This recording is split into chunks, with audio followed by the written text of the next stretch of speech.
மன்னா. வருந்துகிறேன். புலமைக்கு தலைமகனாய் விளங்கும் நற்கீரர், துணைக்கு கபிலர், பின்னும் பரணர் மற்றும் சான்றோரின் பலரின் கண் திறந்தும் கூட எனது சந்தேகத்தை தெளிவாக்கும் பாடலை ஏற்றப்படாதது ஏன்? எழுத மனம் இல்லையா அல்லது பரிசு தொகை போதவில்லையா?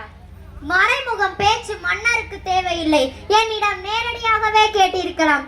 புலமைக்கும் திறமைக்கும் போட்டி என்று விட்டிருந்தால் பாட்டுகள் குமிந்திருக்கும் இந்நேரம்.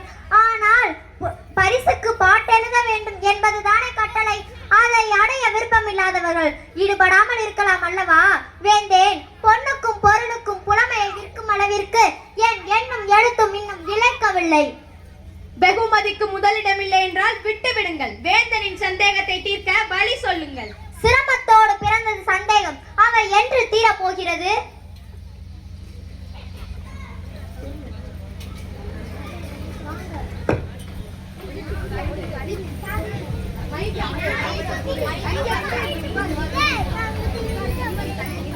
மன்னா, தங்களை தேடி தருமி என்னும் புலவர் வந்திருக்கிறார். அவரை வரச் சொல். இன்னும் மைக்கு தான் வாங்கி போட்டாங்க. மன்னா, அரசே, ஐயா, அரச பெருமான் அங்கே.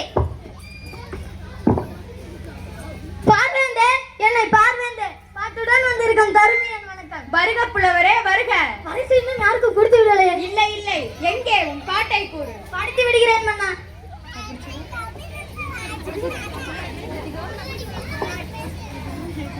கொங்குதேர் வாழ்க்கை அஞ்சிரே தும்மி காமம் செப்பாது கண்டது மொழிமோ.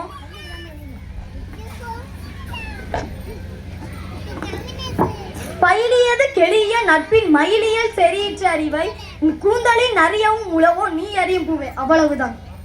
ஆஹா ஆஹா, அருமையான பாட்டு. என் ஐயப்பாட்டை நீக்கும் அற்புதமான கருத்துகள். தீர்ந்தது சந்தேகம். பரிசு பொறு. அமைச்சரே, பொற்கிளியை எடுத்து வாருங்கள். எங்க எங்க இந்த அமைச்சரை இன்னும் காணோம். அவர் வர்றதுக்கு முன்னாடி வேற யாராவது பாட்டோட வந்துட்ட போறார். ஐயா, 1000 பொண்ணு சுக்கா இது பார்க்க கூட இல்ல.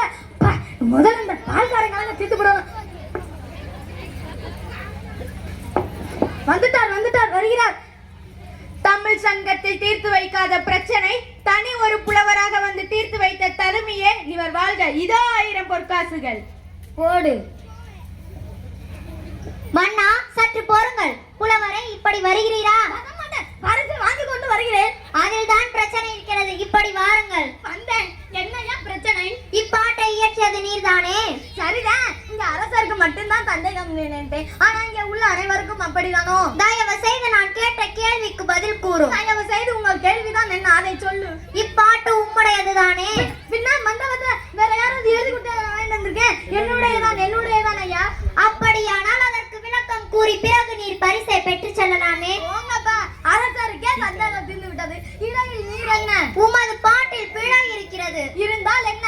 பிழை எவ்வளவு இருக்கிறதோ அவ்வளவு பரிசு கொடுங்க.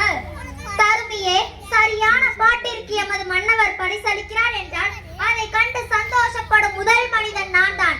அதே சமயத்தில் முன்னோர்கள் கட்டி காத்த தமிழ் சங்கத்திலேயே பிழையான பாட்டிற்கு பாண்டியன் பரிசளிக்கிறார் என்றால் அதை கண்டு வருத்தப்படுவன் மடியன் தான். பெரியவரே, என்ன விளக்கம் என் விஷயம் தெரியாம உயிரை வாங்குறீங்க. வேடிக்கைக்கு இது இடமல்ல. விளக்கம் கூறி பிறகு தாம் பரிசை பெற்று செல்லலாம். அடச்சே, இதுக்கு தான் சொல்றது. புதுசா பாட்டாளர் நம்பி ஒரு காரியத்திலே இறங்காது. இப்ப உட்கார்ந்து தள்ளாடுறேன். என்ன புலம்புகிறீர்? நான் என்ன புலம்புறேன்? வேதனையா? எதற்காக? இழந்த குடும்பத்தை நினைத்து. பரிசு வேணும். ஓ, பரிசு வேண்டாமா? என்ன பெரிய பரிசு? ஒன்று, என் நிலைமைக்கு 6 பாட்டு எழுதிட்டு வந்து இது மாதிரி இடங்கள் இல்லாமல் இருந்தால் இதுவும் பத்தாது. ஒன்று நிச்சயம் ஐயா. என்ன? பாட்டாளி பேர் வாங்கும் புலவர்களும் இருக்கிறார்கள். குற்றம் கண்டுபிடித்த பேர் வாங்கும் புலவர்களும் இருக்கிறார்கள். பிரிக்காதீர்கள். இதில் நீர் என்ன பிரிவை சேர்ந்தவர் என்று உங்களுக்கே தெரியும். ஒன்று நிச்சயம் ஐயா. உன்ன மாதிரி 2 பிள்ளைகள் வேண்டாம். நீ ஒருத்தரே போதும். இருந்தால் உலகம் உருப்பிடும். முடிந்தால் மன்னரிடம் போய் சொல்லுங்கள் எனக்கு பரிசு வேண்டாம் என்று. ஐயா, புலவரே, தருமி. ஆண்டவா, அனுப்பியவன் யாரோ